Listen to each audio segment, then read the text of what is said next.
પહેલાં તો જય દ્વારકાધીશ બધાને। અમે દ્વારકાથી નીકળી ગયા હતા સોમનાથ અને પહોંચી ગયા સોમનાથ। પહોંચી ગયા છીએ સોમનાથ। પણ અહીંયા અમે ફોન જમા કરાવવા ગયા તો બહુ મોટી લાઈન હતી, એટલે અમે ઇકોમાં જ ફોન મૂકી દીધો અને વિડીયો શૂટ કે ફોટોશૂટ કાંઈ કર્યું નથી। સોમનાથ તો જો અહીંથી દર્શન કરી લો, હર હર મહાદેવ બધા કહી દેજો કોમેન્ટમાં, બરાબર છે। આપણે અહીંથી દર્શન કરાવી દીધા છે બધાને અને પછી અમે રાત રોકાણા હતા પણ વિડીયો શૂટ નથી કર્યો અને નીકળી ગયા અમે જુનાગઢ તરફ, કેમ કે આપણે ત્યાં મોજ કરવાની છે એવું ઈચ્છા હતી બધાની, એટલે નીકળી ગયા જુનાગઢ ને પહોંચી ગયા ઝૂમાં। તો જો આ લાલ પથ્થરમાં હતું કેવું જોરદાર લાગે છે। વરસાદ આવતો હતો ઝીણો ઝીણો, પણ હું વિડીયો શૂટ તો આપણે કરવો જ છે। આ જોવાલાયક છે એ બધું બતાવ્યું છે, બરાબર, એની ઉપર તમને ખબર પડી જાય ઝૂમાં આવવું કે ન આવવું। અમુક પ્રાણી હવે નથી અહીંયા ને અમુક છે, સિંહ જોવાય તો આવી જવાનું, ટિકિટ થોડી ઘણી બગાડ નાખવાની, બાકી તો તમે જોઈ જ શકશો આ વિડીયો। ગઈ વખતે મેલા મેલા લાગતા હતા પણ આજકાલ નાઈ લીધું છે, આમ જુઓ તમે ખાલી, હા પાંખું પાંખું જુઓ તમે।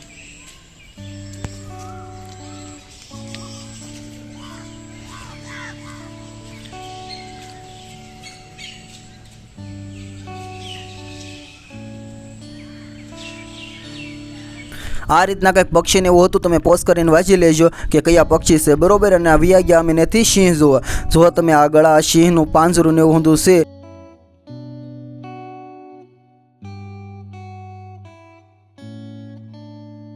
અહીંયા આવ્યા એટલે જોયું કે સિંહ ને સિંહણ હારું હારે બેઠા હતા, બહુ ડિસ્ટર્બ ન કરાય, પણ અહીંયા અમુક હળીઓ કરતા હતા, પણ એ હળી ન કરતા કેમ કે અહીંયા થોડીક પ્રોબ્લેમ પડી જાય, ઝૂવાળા જોઈ જાય ને તો એ પહેલાં અમે ગયા હતા ને તારે એક જણાને ઉડબેટું ને એવું ઊંધું કરાવ્યું હતું, કેમ કે જનાવરની હળીને એવું કરતા થાય એટલે આપણે જ આવી તો દૂરથી જોવું, દૂરથી ને આપણને સરખું જ દેખાય, બરાબર છે। અને આ બાજુ જુઓ સિંહ ને એવું ઊંધું હતું, સિંહણ ને એવું। ભાઈબંધને કહું થોડો ઘણો મારો વિડીયો ઉતાર્યો, હું આવું એમ એટલે ભાઈબંધને મારો વિડીયો ઉતાર્યો। અને આ બાજુ જુઓ ઘણું પબ્લિક આવેલું હતું જોવા। વરસાદ એક ધારો શરૂ થતો, અમે જુનાગઢ ગયા તારના એક ધારો શરૂ થતો, ઝરમર ને ઘડીક ફૂલ આવે ને, પણ આ બાજુ એક સિંહને અંદર પૂરેલો હતો, હવે જુવાન નામ લાગ્યો, જોવામાં જોરદાર લાગતો હતો, તમને આગળ બતાવે તમે જોઈજો।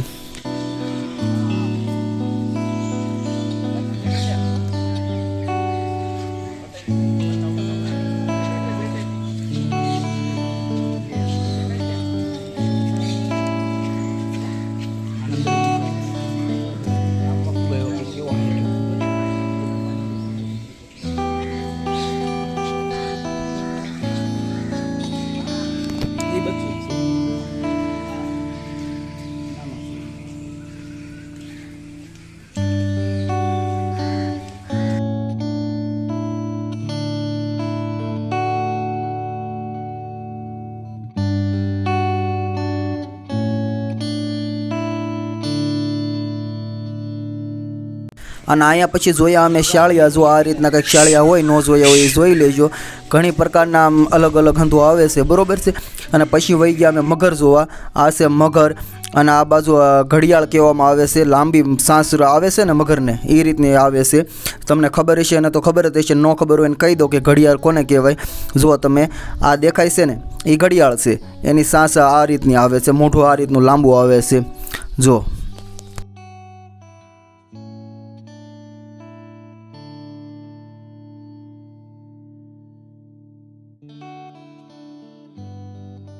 આને તમારી સાઈડ શું કે ને એ મને કહેજો, અંગ્રેજીમાં તો હાઈના કહેવાય, બરાબર છે। હવે આને ગુજરાતીમાં હંધા શું કે ને એ મને કોમેન્ટ કરજો કે આને શું કહેવામાં આવે છે તમારા ઇલાકામાં।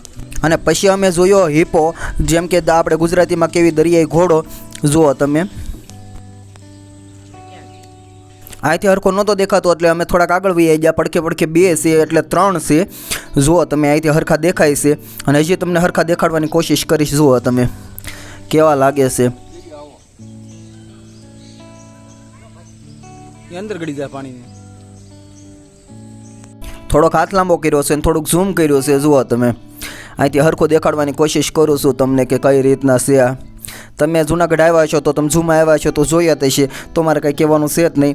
બાકી જો અહીંયા વ્હાઈટ હરણ છે, વ્હાઈટ હરણ તમે જોઈએ કે ન જોઈએ તમે જોઈ લેજો, અહીંથી હરખા દેખાય કે ને બહુ આઘાત છે, કેમ કે મારા ફોનમાં આટલું બધું ઝૂમ થાય નહીં, પણ તોય તમે જુઓ।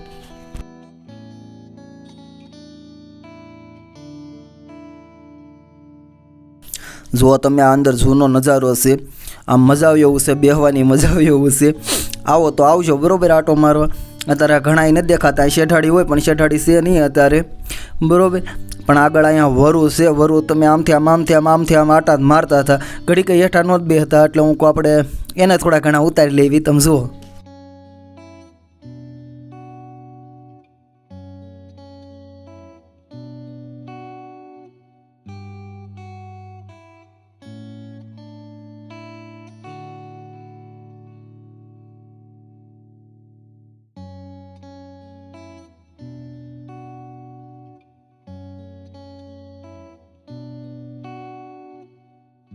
અહીંયા તમને નાના મોટા પ્રાણી જોવા મળી જાય, બરાબર છે. આ બાજુ જુઓ વાંદરા રેખા કંઈક નાના આવે છે, શું કહેવાય એને ખબર નહીં, મેં વાંચ્યું નહોતું, વિડીયો શૂટ કરવામાં હતો એટલે, અને વરસાદ હતો ધોધમાર એટલે વાંચવાનું રહી ગયું હતું. તો એ તમે કોમેન્ટ કરજો કે આને શું કહેવાય. અને આ બાજુ એરુની ઘણી પ્રજાતિ હતી, અને શું કહેવાય જુઓ તમે. આ એક છે આપણે રૂપસુંદરી અને બીજી છે ધામણ, બરાબર. આ બિનઝેરી છે અને આગળ કોબરાને એવું ઊંધું છે, પણ એ અમે અત્યારે નથી ઉતાર્યું. અને આ બાજુ જુઓ તમે, આને આપણે ઘો જ્યાં ગુજરાતીમાં જે કહેતા હોય તમે હતા. અને આ કાકીડા રેખા હતા કંઈક, જુઓ તમે, બહુ મોટા હતા, આપણા હાથ જવડા. જુઓ તમે, આને શું કહેવાય એ તમે કહેજો કોમેન્ટમાં, બરાબર. કેમ કે હું નામ વાંચતો નહોતો, હું વિડીયો શૂટ કરતો હતો, જોવા મસ્ત કરતો હતો. અને પછી નીકળી ગયા અમે ગિરનાર તરફ, કેમ કે ગિરનાર ચડવાની ઈચ્છા છે, બરાબર. પણ અહીંયા અમે રાત રોકાવાના છે ને દિવસે જવાના છે. અમે કઈ જગ્યાએ રાત રોકાવાના હું તમને આગળ કહું છું. આગળ શું કે અત્યારે જ કહી દઉં. અમે રોકાવાના છે કોળી સમાજની વાડીમાં. ત્યાં જવું હોય તો વૈયા જજો, બહુ મસ્ત રૂમું છે અને સસ્તી મળી રહે તમને, પણ મળી રહે તો. અને પહોંચી ગયા અમે તળેટીમાં, ભવનાથ તળેટીમાં, બરાબર છે. અહીંયા આગળ કોળી સમાજની વાડી છે અને ત્યાં અમે રહ્યા હતા, ભાઈબંધ બધા અમારી હારી હતા. પછી મેં રાતનો વિડીયો શૂટ કર્યો નહોતો અને આગલા દિવસે અમે વૈયા ગયા ડુંગરો ચડવાની ઈચ્છા છે બધાને, બરાબર. હવે કેટલો ચડવી ખબર નહીં, કેમ કે થાકી ગયેલા છે એ તમને ખબર જ છે અમે આગળ ક્યાં ગયા થાય. અને આ આવી ગયો દત્તાત્રેયનો ગેટ. અહીંથી પગથિયા શરૂ થાય છે, બરાબર છે. 9999 એવું કંઈક પગથિયા છે ને. આ હનુમાનજીનું સરસ મજાનું મંદિર છે. અમે ન્યાય એકવાર રોકાણા હતા, ત્યારે બાપુ ગેરહાજર છે. એ બાપુ હતા ત્યારે બહુ મજા આવતી અમને. અહીંયા જુઓ તમે, મૂર્તિઓ બનાવેલી છે, જોરદાર મૂર્તિઓ બનાવેલી છે. હર હર મહાદેવ કરીને આગળ વી ગયા. ને અહીંયા અમે બની ગયા જાદુ, કેમ કે વરસાદ આવતો હતો એટલે રેનકોટ લઈ લીધો હતો 20 રૂપિયાનો. અને ભાઈબંધોને તો એક બેન ફાટલાઈ નીકળ્યા હતા, પણ પલવાનું તો હતું જ, તે પાક્કું હતું. જ્યાં સુધી પહેરો ત્યાં સુધી પહેરશું ને પછી ફાડી નાખ્યું ને ચડશું ગિરનાર. ચડવાની ઈચ્છા હતી ઠેઠ સુધી, પણ અહીંયા હતા ભાઈબંધ થાકી ગયા. અને અહીંયા થઈ અમારી મીટિંગ, ચડવું કે ન ચડવું. પણ 2000 પગથિયા તો માંડ ચડાવ્યા ને વી ગયા હેઠે. પછી તો હવે શું કરવું, વરસાદ આવતો હતો જોરદાર. પણ અહીંનો મોસમ જુઓ તમને, એ પહેલાં તો મોસમ દેખાડવો જોઈએ. અત્યારે પહેલાં આ વિડીયો જોઈ લો. આમ શાંત વાતાવરણને કેવો આમ નજારો છે, એક નંબર, બરાબર. હવે અહીંયા પાણી આવે છે એ જોઈ લો તમે, હજી તો ધીમું આવે છે. અને હવે જુઓ તમે આ નજારો જુઓ, કેટલો પવન છે. આમ વાવાઝોડું આવતું હોય ને એવો તો પવન છે, ને વરસાદ આવતો હતો. અને પછી ઉતરી ગયા અમે નીચે, અને નીચે અમારા બીજા ભાઈબંધ ભેગા થઈ ગયા હતા, એને તમને મેળવું છું, બરાબર છે. તો ચાલો આપણે ઉતરી જઈએ પહેલાં નીચે. તો જો આપણે રૂમે આવી ગયા છે અને જો હંધા પડ્યા આડાવાળા, થાકી ગયા છે બધા. ડુંગરો ચડવા ગયા હતા પણ ડુંગરે હતો વરસાદ. અને આમ જો આપણે દિલીપભાઈને શું કેવું, દિલીપભાઈ કેક મજા આવી દિલીપભાઈ તમને? તો વાંધો નહીં. નિખિલભાઈ તમને કેટલા પગથિયા છે? પોતે થાકી જાય, બીજાની થકવાડ દેવું. તારા લીધે હું મારા લીધે? મેં કીધું તો આગળ આલે એમ. મેં તો કીધું તું એને ન જવું આગળ.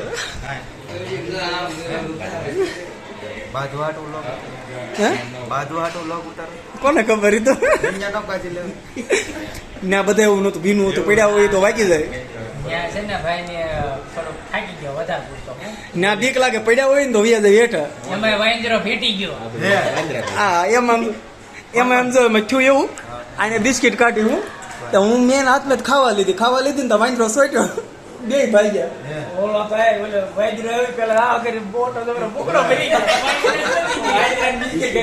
તળેટીમાંથી નીકળતા આવીએ તો આપણે ભૈરવનાથ કાવા છે, ત્યાં તમે ઊભા રહેજો. ને કાવો બનાવે છે ભાઈ, એક નંબર કાવો બનાવે છે.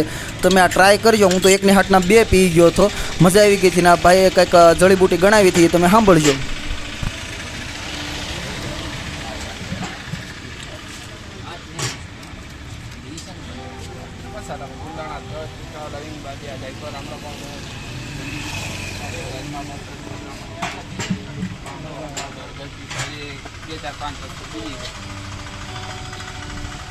થઈ ગયો કાવો ત્યાર અને અમે વરસાદના પલ્લેલા તો હતા જ તે શેરડી ઉધર ન થઈ જાય એ હાથે પી લીધો કાવો પણ મને મજા આવી ગઈ એટલે હું 2 કાવા પી ગયો અને ત્યાંથી નીકળી ગયા અમે ખોડલધામ કાગવાડ અહીંયા જો તમે માતાજીનું સરસ મજાનું મંદિર છે અહીંયા આવો તો આવજો બહુ મજા આવી એવું છે પણ અહીંયા અમે આવ્યા ને એક અદ્ભુત નજારો અમને જોવા મળ્યો છે એ તમને આગળ વ્લોગમાં જ જોવા મળશે બરોબર છે આમ બહુ મજા આવી આમ વાઇબ જ અલગ આવી તમે જુઓ પેલા મંદિર અને આ બાજુનું તમે ગાર્ડન જુઓ બહુ સરસ મજાનું બનાવવામાં આવેલું છે અને મંદિર છે ઓરિજિનલ સોમનાથ રેખું આમ મજા જ આવશે તમને આમ શાંતિ મળશે બરાબર આવો તો આ બાજુ આવજો પણ ચાલો આપણે પહેલાં દર્શન કરી લેવી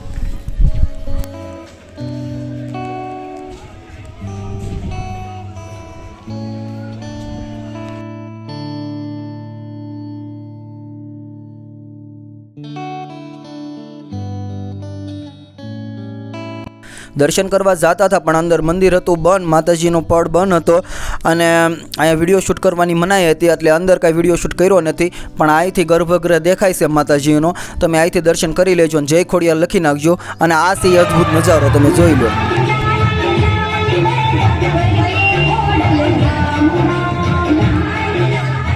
નાની નાની દીકરીઓ 7 બહેનોનું સ્વરૂપ લઈને આવી હતી તમે જુઓ ઓરિજિનલ ખોડિયારમાં ને 7 બેનડીઓ લાગે છે મને એક અદ્ભુત નજારો લાગ્યો અને વાઇબ અલગ આવી તમને એમ થયું હોય તો જય ખોડિયાર લખી નાખજો ન થયું હોય તોય લખી નાખજો અને પછી અમે નીકળી ગયા ત્યાંથી ઘર તરફ અને વચ્ચે આવતી હતી ટ્રેન એટલે ભાઈબંધ કે ટ્રેનનો વિડીયો ઉતાર્યો હું કાંઈ ઉતાર્યો એટલે અમે ઉતાર્યો ટ્રેનનો વિડીયો હું કોઈ એક્સપ્રેસ છે પણ તમને કઈ લાગે એ કોમેન્ટ કરજો બરાબર છે તો ચાલો મળીએ છીએ આગલા બ્લોગમાં કંઈક નવી વસ્તુ સાથે બરાબર છે તમારે શેરિંગ પર વિડીયો જોઈ મને કહેજો ચાલો મળીએ છીએ આગલા બ્લોગમાં બાય